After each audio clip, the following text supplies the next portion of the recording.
चालू है। प्रिय विद्यार्थियों, डीएलएड चतुर्थ सेमेस्टर शांति शिक्षा एवं सतत विकास के अध्याय 9th में भारत में शांति है दार्शनिक चिंतन का जो अध्याय में उनका चिंतन के बारे में बताया गया है। तो प्रमुख रूप से हम गांधी जी के चिंतन की बात कर रहे थे प्रीवियस क्लास में।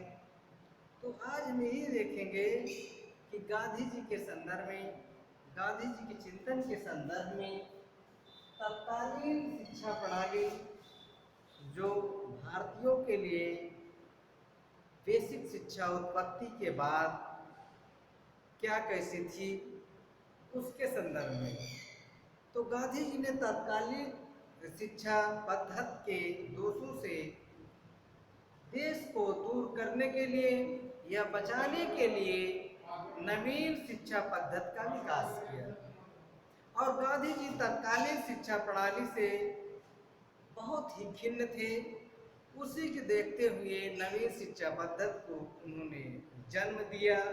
और बेसिक शिक्षा के जन्म के समय शिक्षा पद्धति जो भी चल रही थी उसके प्रमुख दोष उसमें निम्नलिखित दिखाई दे रहे थे। उसी के कड़ी में गांधी जी ने जो शिक्षा व्यवस्था बेसिक शिक्षा के तहत, तत्कालीन शिक्षा के तहत उनका यह चिंतन था, उनका ये मानना था कि जो भी दोष दिखाई दे रहा है बेसिक शिक्षा के जन्म के समय शिक्षा पद्धति जो भी चल रही थी उसमें प्रमुख दोष थे। जैसे जीवन से दूर जो भी शिक्षा व्यवस्था थी वह वर्तमान शिक्षा जीवन से कहीं दूर थी। छात्र पाठशाला में तो जो कुछ पढ़ते थे, जो भी सीखते थे, घर में प्रयोग उस पर नहीं करते थे।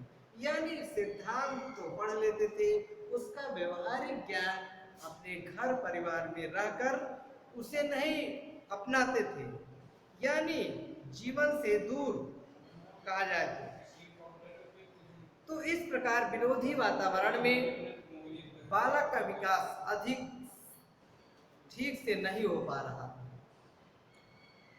पढ़ी लिखी लड़कियां विवाह के पश्चात घर का भी जो व्यवस्था थी, जो संस्कार था, जो सभ्यता थी, उसको सही तरीके से अपने जीवन में नहीं ढाल पा रही थी।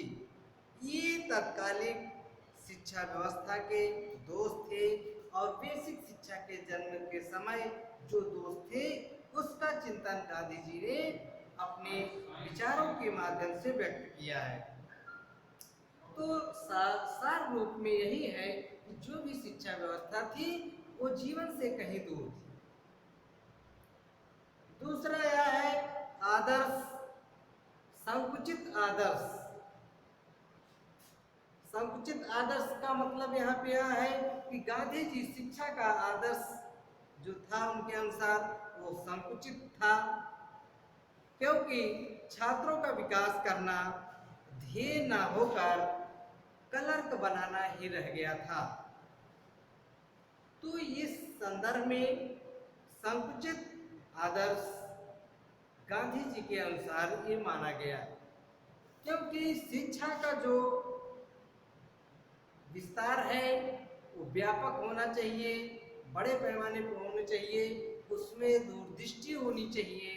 संकुचन का जो विचार है वो बहुत ही शिक्षा के या फिर भारतीय पृष्ठभूमि के लिए बहुत ही घातक सिद्ध हुआ। केवल सैद्धांतिक देखा जाए, जी मूल दोषों के अंतर्गत देखा जाए तो केवल सैद्धांतिक जो शिक्षा व्यवस्था थी वो सिद्धांत पर आधारित थी, क्योंकि एजुकेशन में सिद्धांत को पढ़ने के बाद उस सिद्धांत को व्यवहार में कन्वर्ट करके उसको व्यवहारिक जीवन से जोड़ना चाहिए। क्योंकि भारत जैसे देश में यहाँ साक्षरता दर कम होने के नाते कृषक प्रधान देश होने के नाते सिद्धांत को पढ़ने के बाद उसको व्यवहार में ढालना बहुत ही जरूरी है। ये गांधी जी का चिंतन था दोष के संदर्भ में। और देखा जाए तो सार्वभौमिक शिक्षा का अभाव, शिक्षा के संदर्भ में जो रणनीतियां बनी, जो समितियां बनी, जो हमारे पुराने प्राचीन विचारकों का मानना था, उसमें कहीं न कहीं जो यूनिवर्सल की बात थी शिक्षा के संदर्भ में, उसका अभाव था। गांधी जी का यह मानना था कि भारत देश पिछड़ों का देश है, कृषि प्रधान देश है, यहाँ अनेकता में एकता वाली जैसी चीज है।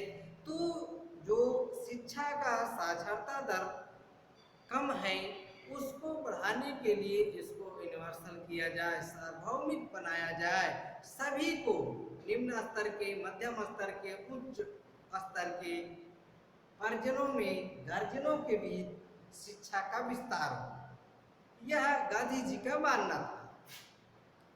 और लोकमान्य तिलक जैसे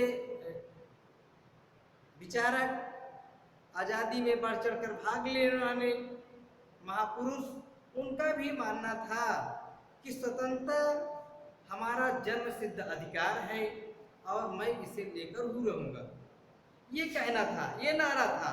लेकिन इसी संदर्भ में पेस्टालाजी ने कहा था कि शिक्षा हमारा जन्म सिद्ध अधिकार है, ये पेस्टालाजी ने कहा था। जो शैक्षिक विचारधारा से जुड़ा हुआ इनका नाम, और मनोवैज्ञानिक की श्रेणी में भी इनका नाम देखने को मिलता है। तो इनका मानना था कि शिक्षा हमारा जन्म सिद्ध अधिकार है, तो शिक्षा प्राप्त करने का सभी को अधिकार है। इस संदर्भ में गांधी जी का चिंतन था।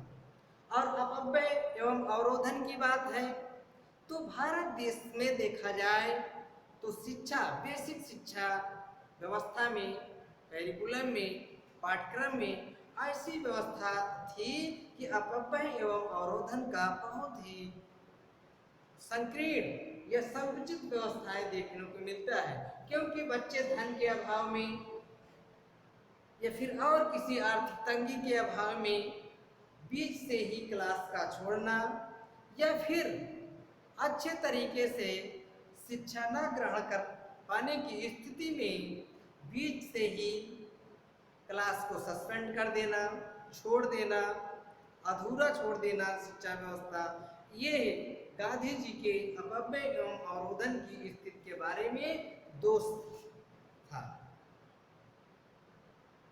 और अनिवार्य शिक्षा का अभाव, यह भी देखा जाए तो गांधी जी के शिक्षा दर्शन में यह भी जुड़ा था, अनिवार्य शिक्षा का अभाव भी दिखाई दिया।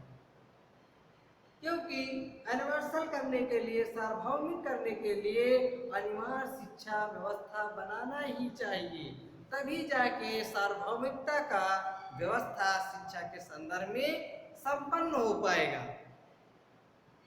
निःशुल्क शिक्षा का अभाव,